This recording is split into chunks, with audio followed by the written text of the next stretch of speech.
Hello दोस्तों, भौतिकी की इस कक्षा में आप सभी का स्वागत है। दोस्तों, आज के हमारे इस वीडियो में हम अध्याय 9 किरण प्रकाशिकी एवं प्रकाशिक यंत्र का चौथा भाग समझेंगे और इस भाग में हम समझेंगे अपवर्तन के नियमों को, जिसके बाद अपवर्तन को और गहराई से समझने के लिए हम किसी कांच के टुकड़े द्वारा होने वाले अपवर्तन को समझेंगे और अंत में प्रकाश की इस परिघटना का अपने दैनिक जीवन में उपयोग जानेंगे, जल में किसी वस्तु की वास्तविक गहराई का पता लगाकर। तो आइए आज के वीडियो को शुरू करते हैं अपने पहले विषय अपवर्तन के नियम के साथ। दोस्तों, क्या आप सभी ने किसी पानी से भरे पारदर्शी गिलास में किसी पेंसिल, पेन या लकड़ी को डालकर देखा है? ऐसा करने पर हमें ये वस्तु कैसी दिखाई पड़ती है? अगर आपने ऐसा कभी किया है तो आप कहेंगे कि ऐसा करने पर हमें पेंसिल कुछ टेढ़ी दिखाई देती है। इसके अतिरिक्त क्या आपने कभी जल से भरे बर्तन में पड़ी किसी वस्तु को देखा है? हमें ये वस्तु उतनी गहराई पर नहीं लगती जितनी कि ये वास्तव में होती है। आप सभी ने नहाते समय बाल्टी के निचले तल को तो देखा ही होगा। क्या ये कुछ ऊपर की ओर नहीं दिखाई देता है? दोस्तों, इन सभी घटनाओं के होने का कारण है प्रकाश का अपवर्तन, जिसे सरल भाषा में कुछ ऐसे परिभाषित किया जा सकता है। जब एक प्रकाश की किरण एक माध्यम से दूसरे माध्यम में जाती है तो वह झुक जाती है। जैसे कि जब पेंसिल को पानी से भरे गिलास में डाला जाता है तो उससे परावर्तित होने वाली प्रकाश की किरणें अपवर्तन के कारण मुड़ जाती हैं और हमें ऐसा प्रतीत होता है जैसे कि वो पेंसिल ही मुड़ गई हो। दोस्तों, प्रकाश की इसी परिघटना को कहा जाता है प्रकाश का अपवर्तन। दोस्तों, परावर्तन की ही भांति अपवर्तन के भी कुछ नियम होते हैं जो कुछ इस प्रकार से हैं, जिसमें पहला नियम है आपतित किरण, अभिलंब और अपवर्तित किरण आपतन बिंदु पर सभी एक ही तल में स्थित होते हैं। इसके अतिरिक्त दूसरा नियम कहता है कि किसी दिए गए रंग के प्रकाश के लिए और माध्यमों की दी गई जोड़ी के लिए आपतन कोण की ज्या यानी साइन और अपवर्तन कोण की ज्या यानी अपवर्तन कोण का साइन, इनका अनुपात एक स्थिर राशि होता है। दोस्तों, इस नियम को स्नेल के अपवर्तन के नियम के रूप में भी जाना जाता है। इसके अतिरिक्त आपतन कोण और अपवर्तन कोण की ज्या का अनुपात एक स्थिरांक होता है, जिसे n से लिखा जाता है और ये स्थिरांक कहलाता है अपवर्तनांक, जो किन्हीं दो माध्यमों की दी गई जोड़ी पर निर्भर करता है। आइए अब अपवर्तन की परिघटना को और ज्यादा गहराई से समझने के लिए हम समझते हैं किसी कांच के टुकड़े से होने वाले अपवर्तन को। इसके लिए हम यहाँ पर एक कांच का टुकड़ा यानी कि स्लैब लेते हैं। अब दोस्तों, अगर आप इसके किसी एक पृष्ठ से इसमें किसी प्रकाश की किरण का गमन करते हैं तो इस प्रकाश की किरण का पथ हमें कुछ इस प्रकार दिखाई पड़ता है। तो जैसा कि हम देख सकते हैं कि ये किरण कुल 3 अलग अलग पथ यानी कि स्रोत से कांच तक वायु में, फिर कांच के अंदर और अंत में फिर से कांच से निकलने के पश्चात वायु माध्यम में है। तो आइए देखते हैं इन 3 पथों से जुड़ी कुछ राशियों को। तो दोस्तों, जैसा कि हमने कहा था कि यहाँ हमारे पास 2 माध्यम हैं, वायु और कांच। तो हम मान लेते हैं कि प्रकाश की एक किरण ऊपर की ओर से वायु यानी कि विरल माध्यम से कांच अर्थात सघन माध्यम में प्रवेश करती है। अब दोस्तों, इस किरण को कांच में भी समान पथ में गमन करना चाहिए, किंतु ये ऐसा करती नहीं है। आइए उस बिंदु पर जहां प्रकाश किरण कांच से टकराती है वहां पर एक अभिलंब बना लेते हैं। तो दोस्तों ये प्रकाश किरण कांच में प्रवेश के साथ ही अपने मूल पथ से भटक जाती है और अभिलंब की ओर झुक जाती है। यानी हम ये कह सकते हैं कि जब भी कोई प्रकाश किरण विरल से सघन माध्यम में प्रवेश करती है तो वह अभिलंब की ओर झुक जाती है। अब यही किरण आगे जाकर फिर से कांच में से वायु में प्रवेश करती है, यानी कि अब ये किरण सघन से विरल माध्यम में प्रवेश करती है। तो ऐसे में अब ये किरण पहले के विपरीत अभिलंब से दूर चली जाती है। दोस्तों, परावर्तन की ही तरह यहाँ पर आपतित किरण और अभिलंब के बीच का कोण कहा जाता है आपतन कोण, जिसे I से दर्शाया गया है। लेकिन यहाँ अपवर्तित किरण और अभिलंब के बीच के कोण को कहते हैं अपवर्तन कोण, और जिसे R से दर्शाया गया है। इसके अलावा दोस्तों, जब किरण कांच की दूसरी सतह से बाहर आती है तो यहाँ भी ये अभिलंब के साथ एक कोण बनाती है, जिसे कहा जाता है उद्भव कोण, और जिसे E से दर्शाया जाता है।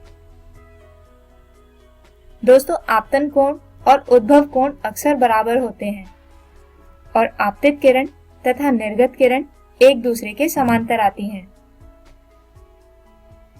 तो दोस्तों, स्नेल के नियम के अनुसार आपतन कोण I की ज्या यानी साइन और अपवर्तित कोण की ज्या यानी साइन का अनुपात एक स्थिरांक n होगा, जो वायु के सापेक्ष कांच का अपवर्तनांक कहलाता है।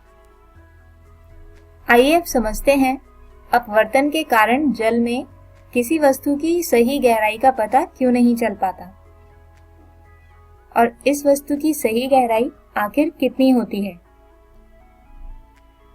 तो दोस्तों, जैसा कि आप यहाँ इस चित्र में देख भी सकते हैं कि प्रकाश की वे किरण जो पानी के अंदर किसी वस्तु से टकराकर वापस आती है, तो जैसे ही ये किरणें जल से निर्गत होती हैं तो सघन से विरल माध्यम में प्रवेश करने के कारण ये अभिलंब से दूर चली जाती हैं। और क्योंकि हमें प्रकाश सीधा आता प्रतीत होता है, इसीलिए ये वस्तु की गहराई हमें कुछ स्पष्ट गहराई से कम लगती है। आइए अब देखते हैं कि ये स्पष्ट गहराई का पता कैसे चलता है। इसके लिए हम जल से निर्गत होती प्रकाश की किरण पर एक अभिलंब MN बना लेते हैं, जो इस किरण को बिंदु B पर प्रतिच्छेद करता है। अब दोस्तों, क्योंकि ये किरण सघन से विरल माध्यम में प्रवेश करती है, इसलिए यहाँ पर अपवर्तन कोण R कुछ ऐसा होगा, जबकि आपतन कोण I जल के अंदर कुछ इस तरह से होगा। इसके अतिरिक्त इस वस्तु पर लंबवत पड़ने वाला प्रकाश उसी दिशा में लौट जाएगा। तो मान लेते हैं कि ये वस्तु लंबवत आने वाली किरण के बिंदु O पर स्थित है, जबकि इसकी गहराई हमें बिंदु I पर प्रतीत होती है। तो ऐसे में यदि हम देखें तो कोण IOB भी आपतन कोण I के जैसे ही होगा, जबकि कोण AIB R के बराबर होगा, क्योंकि ये दोनों ही संगत कोण हैं। अब जैसा कि हम स्नेल के नियम से जानते हैं कि वायु का जल के सापेक्ष अपवर्तनांक लिखा जा सकता है B म्यू A बराबर साइन I बटे साइन R, जबकि जल का वायु के सापेक्ष अपवर्तनांक इस राशि का व्युत्क्रम होगा, यानी कि A म्यू B बराबर होगा 1 बटे B म्यू A के। अर्थात इसे लिख सकते हैं A म्यू B बराबर साइन R बटे साइन I। दोस्तों, अब यदि हम त्रिभुज OAB में देखें तो यहाँ से साइन I का मान आता है AB बटे OB, जबकि त्रिभुज IAB से साइन R का मान आएगा AB बटे IB। तो दोस्तों, साइन I और साइन R का मान ऊपर वाले समीकरण में रखने पर A म्यू B इसका मान आता है AB बटे IB बटे AB बटे OB।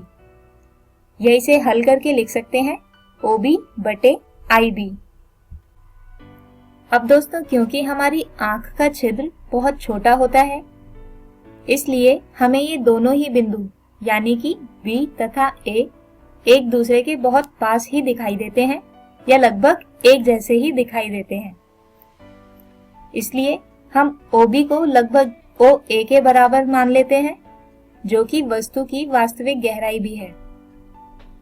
और ठीक इसी प्रकार IB लगभग IA के बराबर होता है, जो कि वस्तु की आभासी गहराई है।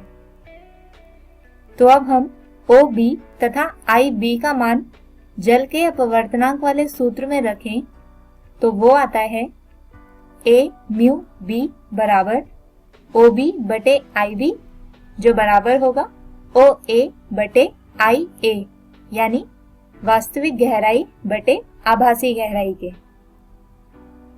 आइए अब बात करते हैं लंबवत विस्थापन की, जिसे इस चित्र में D से दर्शाया गया है। दोस्तों, ये वो दूरी है जो किसी वस्तु की वास्तविक गहराई और उसकी आभासी गहराई के बीच होती है। इसीलिए इसे लिख सकते हैं D बराबर OA घटा IA, या फिर यहां से OA को कॉमन लेने पर आता है OA ब्रैकेट 1 घटा IA बटे OA, या फिर हम इसे लिख सकते हैं OA ब्रैकेट 1 घटा 1 बटे OA बटे IA। और OA, जिसे यहाँ पर T लिखा गया है, वो वस्तु की वास्तविक गहराई और OA बटे IA जल के अपवर्तनांक A म्यू B को दर्शाता है। यानी लंबवत विस्थापन होगा T ब्रैकेट 1 घटा 1 बटे A म्यू B। तो दोस्तों, हम हमारे आज के इस वीडियो को इसी विषय के साथ यहीं पर खत्म करते हैं और हम उम्मीद करते हैं कि आपको आज का ये वीडियो समझ आया होगा। हमारे आज के इस वीडियो में हमने अपवर्तन के नियम और स्नेल के नियम को समझा और देखा किसी कांच के टुकड़े से होने वाले अपवर्तन को, जिसके बाद हमने समझा जल में किसी वस्तु की आभासी और वास्तविक गहराई को। अगले वीडियो में हम बात करेंगे इसी अध्याय के अगले भाग की, जिसमें हम समझेंगे किसी गोलीय सतह पर प्रकाश के अपवर्तन को।